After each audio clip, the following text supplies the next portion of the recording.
semua, sudah siap belajar hari ini? Hari ini kita akan belajar IPAS kelas 5 bab 2 Harmoni dalam ekosistem dengan materi topik A1 yaitu rantai makanan.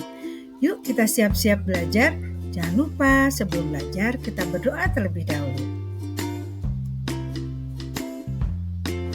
Tujuan pembelajaran materi ini yang pertama, menganalisis hubungan antar makhluk hidup pada suatu ekosistem dalam bentuk rantai makanan. Yang kedua, mendeskripsikan bagaimana transformasi energi dalam suatu ekosistem berperan penting dalam menjaga keseimbangan alam. Setiap makhluk hidup memerlukan energi untuk tetap hidup. Oleh karena itu, kita semua membutuhkan makanan. Disinilah rantai makanan memegang peranan penting. Coba diingat-ingat, pernahkah kamu melihat cicak menangkap nyamuk dan kucing menangkap cicak tersebut?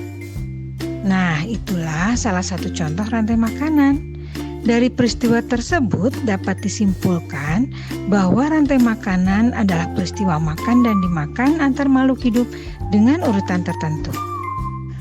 Dalam rantai makanan, setiap makhluk hidup memiliki peran masing-masing. Ada yang berperan sebagai produsen, sebagai konsumen, dan sebagai dekomposer atau pengurai. Yuk kita bahas satu-satu. Produsen adalah makhluk hidup yang dapat menghasilkan makanannya sendiri melalui fotosintesis. Biasanya tumbuhan hijau.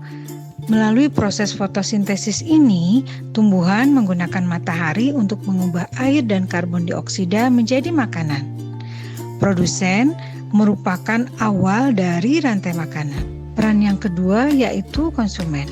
Makhluk hidup yang berperan sebagai konsumen tidak dapat menghasilkan makanan sendiri, sehingga bergantung pada tumbuhan atau hewan lain sebagai sumber energinya.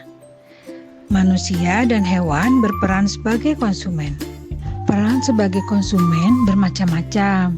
Ada konsumen tingkat 1, konsumen tingkat 2, dan konsumen tingkat 3. Kita simak penjelasannya ya. Konsumen tingkat 1 mendapat energi langsung dari produsen. Yang termasuk ke dalam kelompok ini umumnya kelompok hewan pemakan tumbuhan atau herbivora. Konsumen tingkat 1 disebut juga dengan konsumen primer. Konsumen tingkat 2 mendapat makanan atau energi dari hewan lain. Umumnya kelompok hewan pemakan hewan lain dari golongan karnivora atau omnivora. Disebut juga dengan konsumen sekunder. Konsumen tingkat 3 disebut juga sebagai predator, merupakan konsumen yang mendapat makanan atau sumber energi dari konsumen tingkat 2. Biasanya termasuk ke dalam kelompok pemakan hewan lain, yaitu golongan karnivora atau omnivora. Umumnya mereka mati karena waktu atau bertarung dengan predator lain. Konsumen tingkat 3 disebut juga dengan konsumen tersier. Peran lainnya adalah dekomposer. Dekomposer merupakan organisme yang berperan menguraikan zat organik menjadi zat anorganik. Dekomposer disebut juga sebagai pengurai, menguraikan hewan atau tumbuhan yang telah mati dan bercampur dengan tanah membentuk humus. Humus merupakan zat nutrisi atau unsur hara tanah yang dipergunakan tumbuhan sebagai sumber makanan. Nah, agar lebih jelas, simak ya beberapa contoh rantai makanan berikut ini. Di sini ada contoh ekosistem sawah. Dengan bantuan sinar matahari, padi sebagai produsen melakukan proses fotosintesis untuk menghasilkan makanannya. Lalu padi dimakan oleh tikus sebagai konsumen tingkat 1. Kemudian ular sebagai konsumen tingkat 2 memakan tikus. Dan elang sebagai konsumen tingkat 3 memakan ular.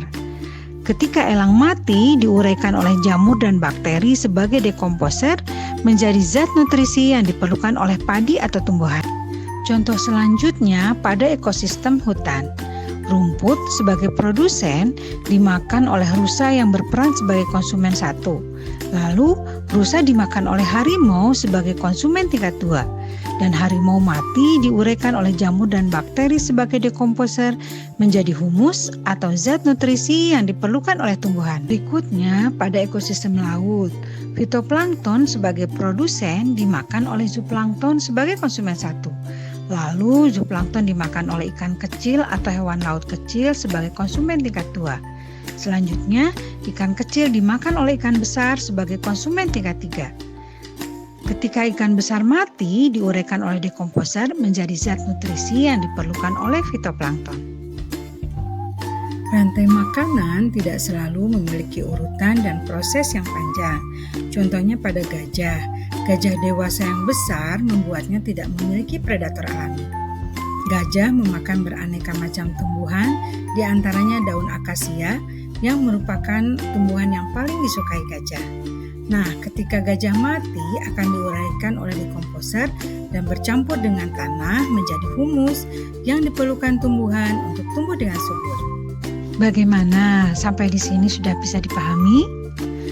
Nah, rantai makanan ini merupakan salah satu cara alam untuk menjaga keseimbangan ekosistem. Jika salah satu mata rantai makanan terputus, maka keseimbangan ekosistem akan terganggu.